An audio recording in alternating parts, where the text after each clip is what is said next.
Hello everyone. सो आज हम करने वाले हैं टेक्निक्स ऑफ बिजनेस इन्वायरमेंट।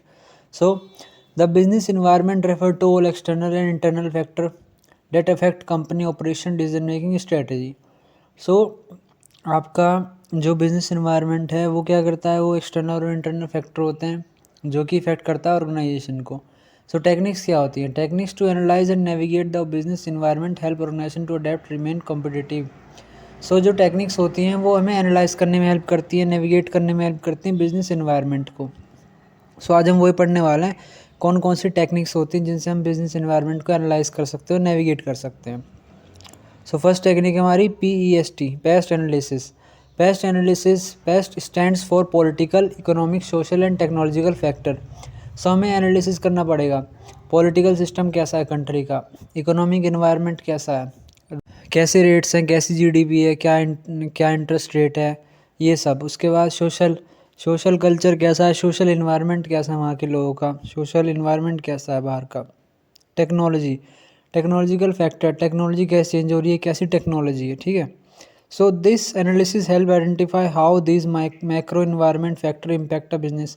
सो ये बड़े बड़े जो फैक्टर्स होते हैं, जो बाहर की टेक्नोलॉजी, कंट्री की इकोनॉमिक्स, ये कंट्री का पॉलिटिकल सिस्टम, ये बहुत बड़े फैक्टर्स होते हैं। तो ये पेस्ट एनालिसिस हमें हेल्प करता है फाइंड आउट करने में ये इन सब फैक्टर्स को, ठीक है।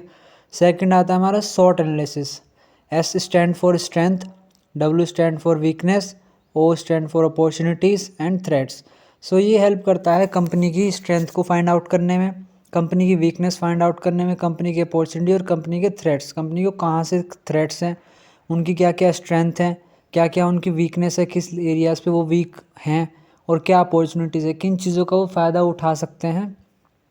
सो ये एनालिसिस हेल्प करता है कंपनी के बिजनेस एनवायरनमेंट को स्ट्रॉन्ग बनाता है, एनालाइज करने में हेल्प करता है और डिसीजन मेकिंग में भी हेल्प करता है। थर्ड है हमारा environmental scanning. The process of gathering, analysing and using information about trends, opportunity and threats in external environment involve monitoring political, economic, social, technological. So environmental scanning वही हो जाएगा, बस वहाँ पर पेस्ट एनालिसिस लिख दिया था, यहाँ पर इन्वायरमेंटल स्कैनिंग।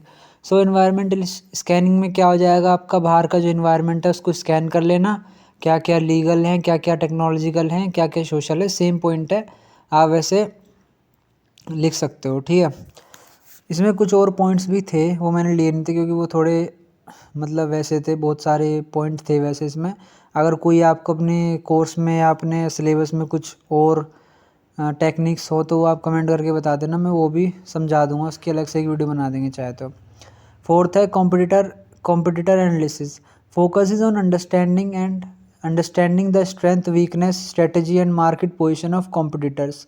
सो कॉम्पिटिटर एनालिसिस में क्या होता है, हम हमारे जो कॉम्पिटिटर्स हैं उनको एनालाइज करते हैं, वो क्या चीज़ें कर रहे हैं, क्या चीज़ें ला रहे हैं, क्या पॉलिसी ला रहे हैं, क्या टेक्नोलॉजी में चेंज कर रहे हैं, और कैसे कैसे अडॉप्शन कर रहे हैं, कैसे क्या एडवर्टीजमेंट कर रहे हैं, क्या उनकी टेक्निक्स है, कैसा प्रोडक्ट है, क्या चेंजेस ला रहे हैं।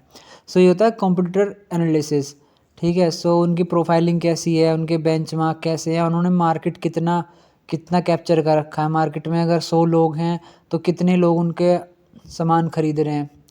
फिर आता है हमारा fifth, stakeholder analysis. Identify and assess the influencer of various stakeholder, customer, supplier, employees, investor etcetera. So stakeholders आपके वो होते हैं जो कंपनी में जो इन्वॉल्व होते हैं, जो इंटरेस्ट रखते हैं। यही कस्टमर होता है, सप्लायर भी होता है, एम्प्लॉयज़ भी होता है, इन्वेस्टर्स भी होता है, ये सब इंटरेस्ट रखते हैं। लेकिन शेयर होल्डर्स कौन होते हैं, जो कंपनी के शेयर्स होल्ड करते हैं। सो स्टेक होल्डर एनालिसिस कर सकते हैं हम कि कस्टमर्स आपके कैसे हैं, कस्टमर का एनालिसिस कर सकते हैं, सप्लायर कैसे हैं, एम्प्लॉयज़ कैसे हैं, इन्वेस्टर कैसे हैं, ये सब को एनालिसिस कर सकते हैं। कस्टमर कितना रेगुलर ख़रीद रहा है, कस्टमर के कहीं और शिफ्ट हो रहा है या फिर आपके पास ही आपके प्रोडक्ट खरीदने आ रहा है, कितना इंटरेस्ट दिखा रहा है, कितना इंगेजमेंट दिखा रहा है। So helps in managing relationship and communication with key parties. So stakeholder analysis help करता है इन सब के साथ कम्युनिकेशन करने में, अच्छे रिलेशन बनाने में कस्टमर के साथ, जब उन्हें चीज़ें ऑफ़र करते हैं, डिस्काउंट ऑफ़र करते हैं। सो ये इन पार्टीज़ के साथ रिलेशन बनाने में हेल्प करता है।